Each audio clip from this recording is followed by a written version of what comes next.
We're helping to expand the square footage of your home in the summertime. That means drawing the family outdoors to a patio gathering area that is, 1, pleasant with simple accents, and 2, practical with lots of comfy seating.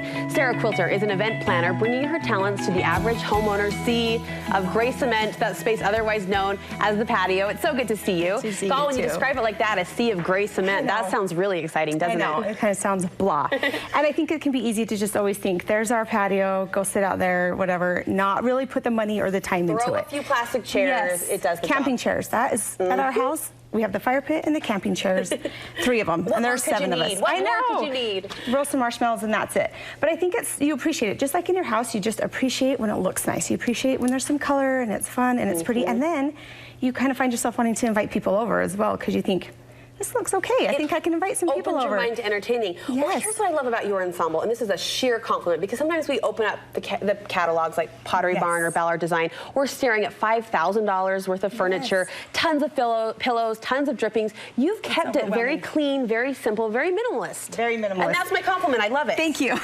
That is a compliment, because I was kind of calling it junkyard chic a little bit. I like that too. Because really what we've used here is found items. A lot of the stuff you can find for free that we've used here. Okay, like what? This is a tire ottoman. I'm sure it's not a brand new idea, but it is one that just adds some fun and something unique to your outside entertainment area. A tire ottoman, as in a tire? There is an old tire I got for free at my local Tyler dealership. You know, they just throw them out, they recycle them hopefully most of the time. Now, I saw you wheeling this in, so there's wheels on there. We did put little wheels on the bottom. Okay. I did that. You don't have to. I did it for the ease of moving it, because mine will be on a slab, a cement slab.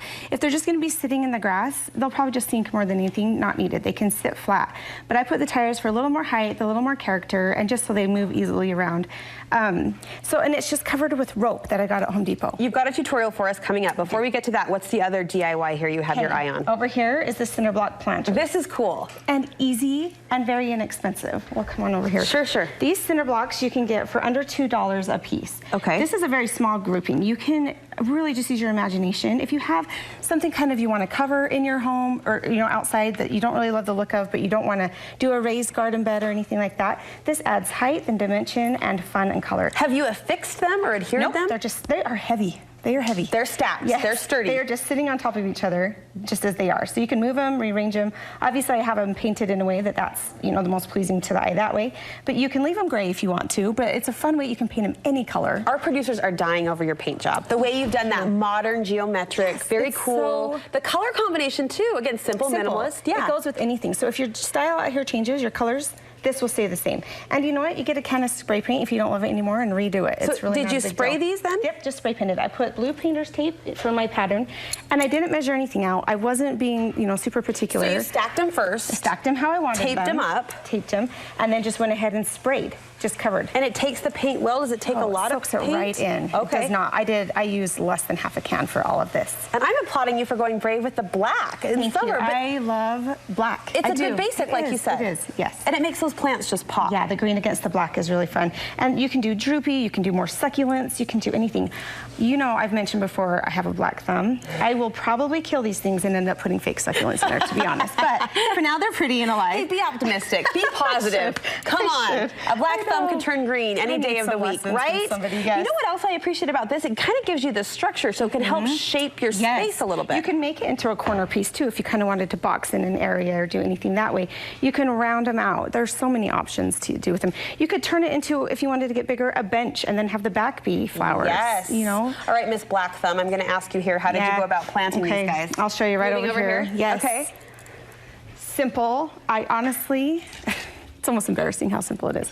So I started with a nice roll of chicken wire. Okay. Use your wire cutters and just cut, a nice square. It doesn't, again, there's no rhyme or reason to the shape. This is like your little fence? Yes. Yeah, that comes in a roll. Okay. It's about $10 for a small roll. Wearing gloves is usually a good idea because this stuff is sharp. So I just take this square and fold it up. What are we making with this? Just the little base that the flowers are sitting in. That you put inside the cinder block cutouts. Yep. So I just kind of fold it into a square. Think of a bag, a brown paper bag, how the corners are at the bottom. Like a little pocket. Yeah, so then you have a nice little kind of pocket. Good job. Yep. Yeah, shape for it. Then I set this into the square of the cinder block. Okay, just kind of cram mush it in there. Yep, it will fold, it will bend. And what's great about it is that it will kind of grab onto the cinder block, and you really have to push it in there because it will just kind of, you know, make itself at home in there, but it won't move too much if you have enough of it. If it's sinking into the bottom, you need a bigger piece. Okay.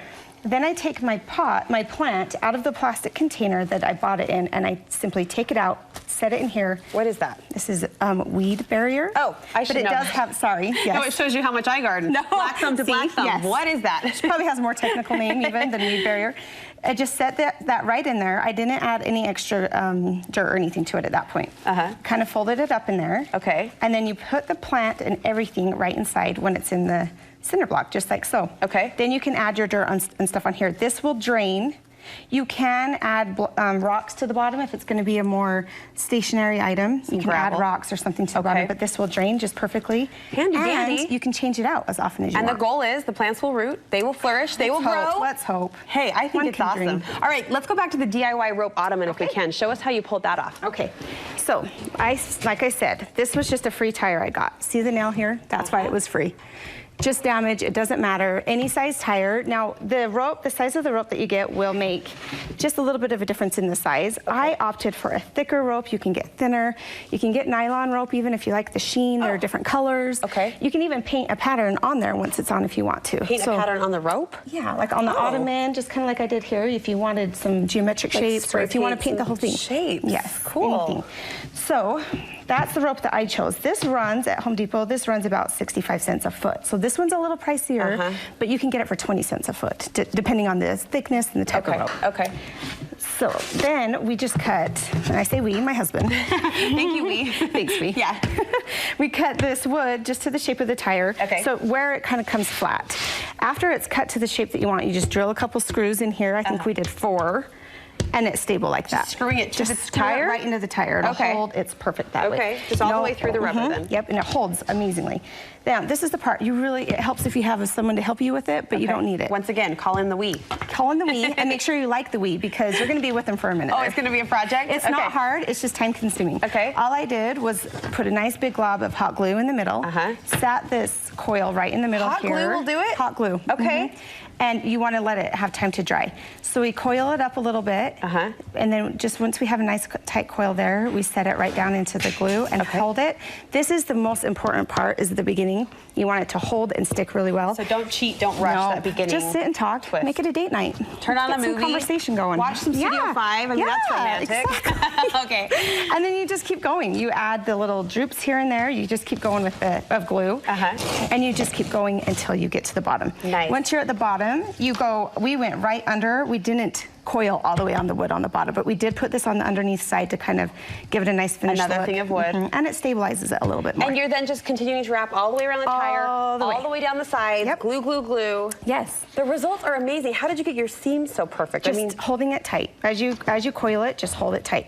Do the glue, push it into it, and hold it tight. This isn't one of those as seen on TV from a distance. It looks great up close. That looks professional and beautiful. Now here's the fun thing. So this is our ottoman, you know, outside. We'll put our feet up on it, but we always need extra seating. When we are around, there's always a fight for those camp chairs or whatever chairs we have outside. So these are perfect for the kids to sit on while they're out by the campfire or just out chatting. Adults too.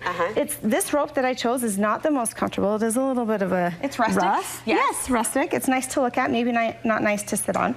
So this rug that I got is just from World Market.